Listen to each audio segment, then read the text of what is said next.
एका खिडकीतून दिसलेल्या त्या दृश्याने माझ्या पायाखालची जमीनच सरकली. मी कधी स्वप्नातही विचार केला नव्हता की माझ्या सासूबाईचं असे एक रूप असेल जे फक्त मलाच माहीत होणार होतं.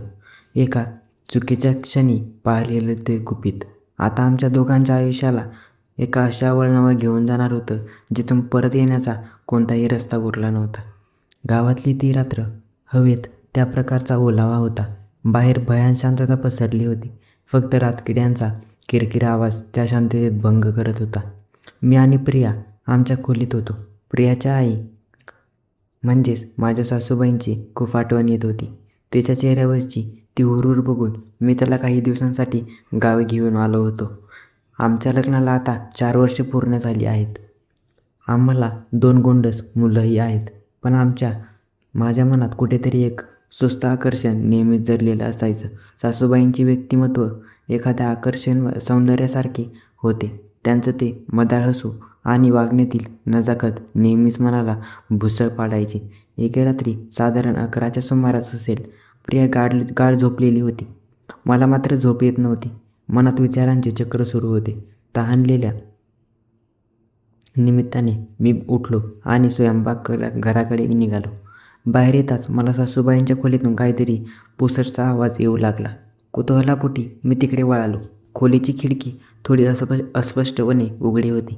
मी जेव्हा त्या खिडकीतून आत डोकावले तेव्हा जे पाहिले त्याने माझ्या काळजाचे थरकाप उडाला. मी कधी स्वप्नातही विचार केला नव्हता असे काहीतरी तिथे घडत होते. सासूबाई आणि सासरे त्यांच्यातील तो खाजगी क्षण पाहून माझ्या अंगावरचे शहारे आले. सासूबाईची ती मखमली त्वचा आणि त्यांच्या चेहऱ्यावरचे ते बेधुंद भाव पाहून मी स्तब्ध झालो. त्याच क्षणी माझ्या मनात एका प्रेमाच्या अनोख्या प्रवासाची ठिणगी पडली.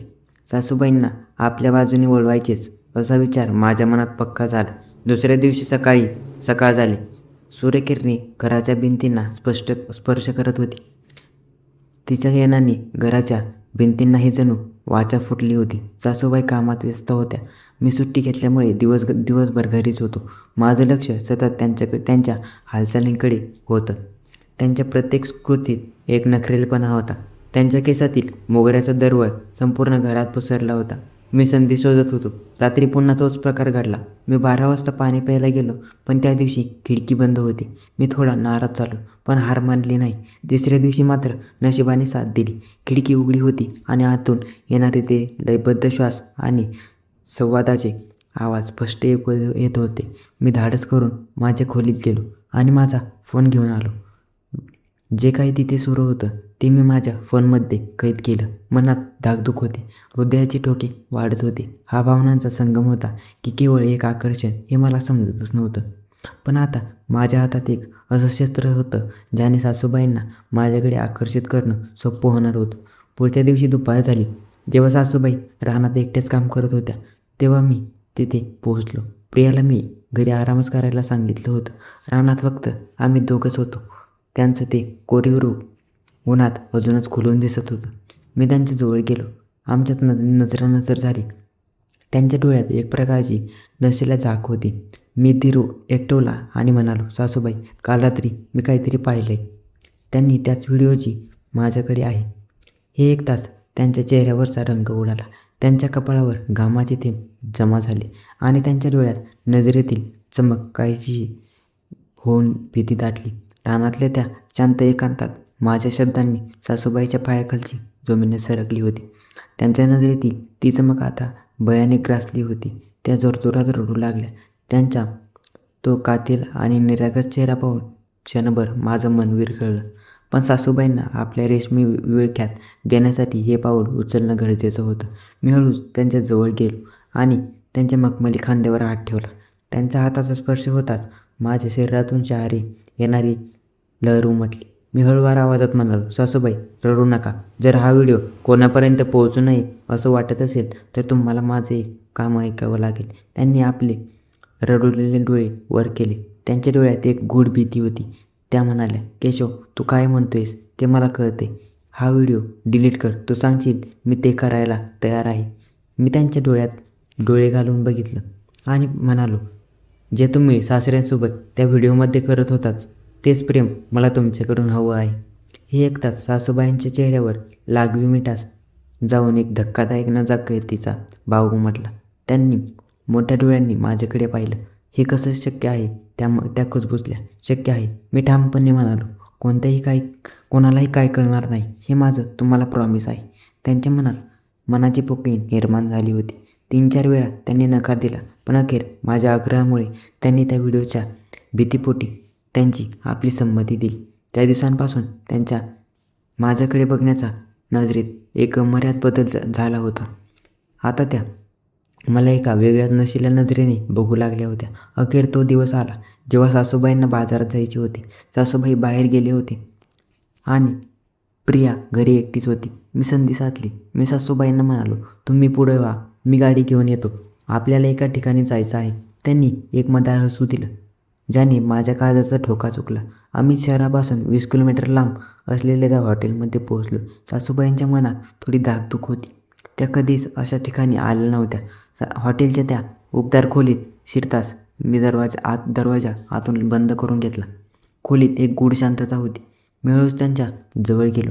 त्यांनी माझ्याकडे बघून एक खट्या स्मित हास्य केलं आणि म्हणाल्या, तू तर खूप चालास निघालास.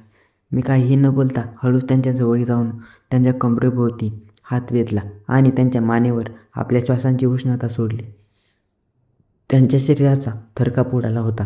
सासूबाईंची ती मखमली त्वचा माझ्या हातांना स्पर्श करत होती.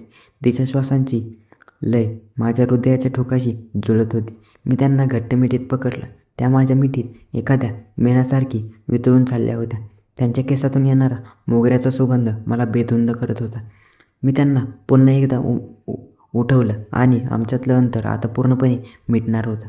त्यांच्या मानेकडे माझ्या गरम श्वासांची वाफ सुटली तेव्हा आम्हा दोघांची ओळ शब्दांच्या पलीकडे गेली होती. त्या मला हलक्या आवाजात म्हणाल्या, नको केशव, आता आपल्याला जायला हवं, उशीर झाला आहे. पण त्यांच्या त्या अबोली नजरेत काहीतरी वेगळं सांगण्याची उत्कंठा होती. हॉटेलच्या त्या बंद खोलीत बाहेरच्या जगाचा विसर पडला होता. सासूबाईंनी जरी जाण्याची घाई केली असली तरी त्यांच्या नशिल्या डोळ्यांतली ओढ काहीतरी वेगळंच सांगत होती. मी त्यांच्या अगदी जवळ होतो. तिच्या स्पर्शात अशी ऊब होती की माझ्या आयुष्यातील हिवाळा क्षणात उन्हाळ्यात बदलला होता. मी पुन्हा एकदा त्यांच्या मखमली कमरेभोवती हाताचा विळखा घट्ट केला आणि त्यांनी लाजून आपली मान खाली झुकवली. मी हळूच केसावरून हात फिरवत त्यांची एक बोट कानामागे सारली. त्यांच्या कानाच्या पाळीजवळ माझी ओढ नेली आणि हलक्या आवाजात म्हणालो, आज घाई करू नका, हा क्षण फक्त माझा आहे. त्यांच्या मखमली त्वचेचा जेव्हा मला स्पर्श झाला तेव्हा त्यांच्या शरीरातून एक शिरशिरी उमटली. तिच्या हाताचा तो मऊ स्पर्श जणू माझ्या विखुरलेल्या आयुष्यात पुन्हा एकत्र बांधत होता.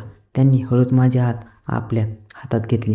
चोरून हात शोधण्याचा त्या खेळात एक वेगळीच नजाकत होती. खोलीत आता फक्त आमच्या हृदयाचे ठोके ऐकू येत होते. सासूबाईंचे ते कोरी सौंदर्य आणि नखरेल स्वभाव त्या क्षणी पूर्णपणे भरला होता. मी त्यांना हळूच बेडवर बसवले. बाहेर पावसाच्या सरी बरसत होत्या आणि आत आमच्या श्वासांची उष्णता वाढत होती. त्यांच्या लाल ओठांवरचे ते हसू जणू ताज्या गुलाब पाकळ्यांवर पडलेले दवबिंदूच. मी त्यांच्या डोळ्यात डोळे घालून पाहिलं. त्या क्षणी आमच्या नजरा एकमेकात अशा गुंतल्या की शब्दांची गरजच पडली नाही. सासूबाईंची ती मादक फिगर आणि त्यांची ती मोहक नजर मला स्वतःवरचा ताबा सोडायला भाग पडत होती. मी हळूच त्यांच्या जवळ गेलो आणि तिला आपल्या उबदार मिठीत घेतलं.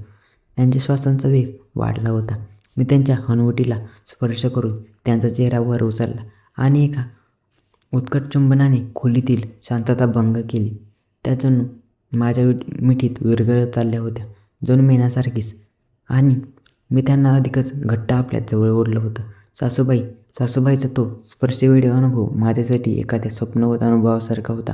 त्यांच्या शरीराचा तो उबदार स्पर्श आणि मधाळ श्वास मला एका वेगळ्याच जगात घेऊन जात होते.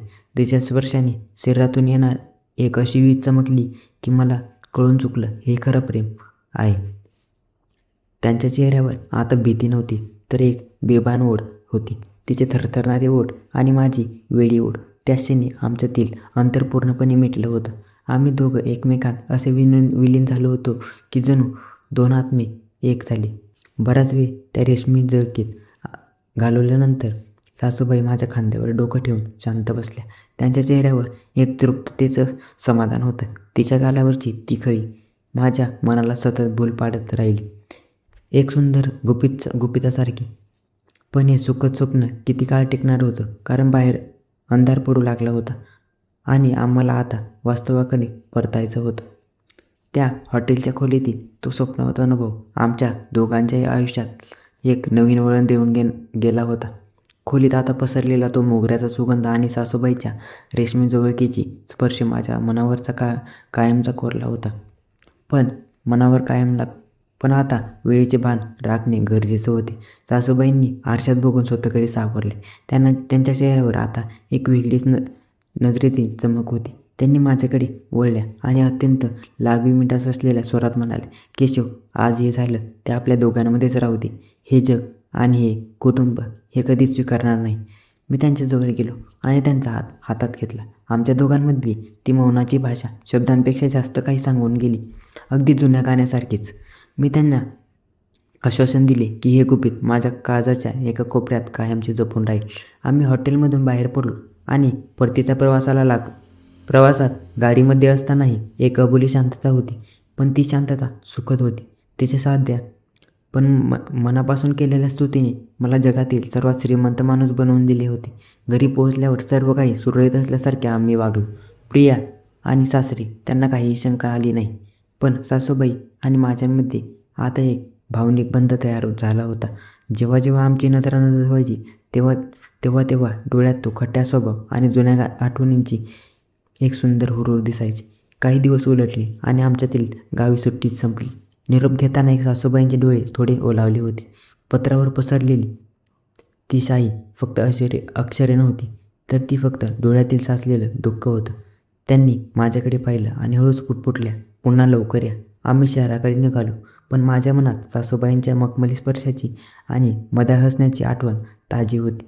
काही नाती गणिताच्या सूत्रांसारखी नसतात, ती फक्त अनुभवायची असतात. हे नाते समाजाच्या चौकटीत बसणारे नव्हते, पण आमच्या दोन मनांना मिळालेला तो एक अमर्याद आधार होता. आजही जेव्हा एकांत असतो तेव्हा मला त्या हॉटेलच्या रात्रीचा थराकाप आणि सासूबाईंची ते बेधुंद मिठी आठवते. माझ्या प्रत्येक श्वासात तिचा सुगंध, प्रत्येक विचारात तिचीच आठवण. जणू मी माझं अस्तित्व हरवून बसलो होतो. हे एक असं गुपित होतं जे फक्त आम्हाला दोघांना माहीत होतं. एक असा प्रेमाचा अनोखा प्रवास जो कधीही संपणारा होता, वळणावर येऊन थांबला होता.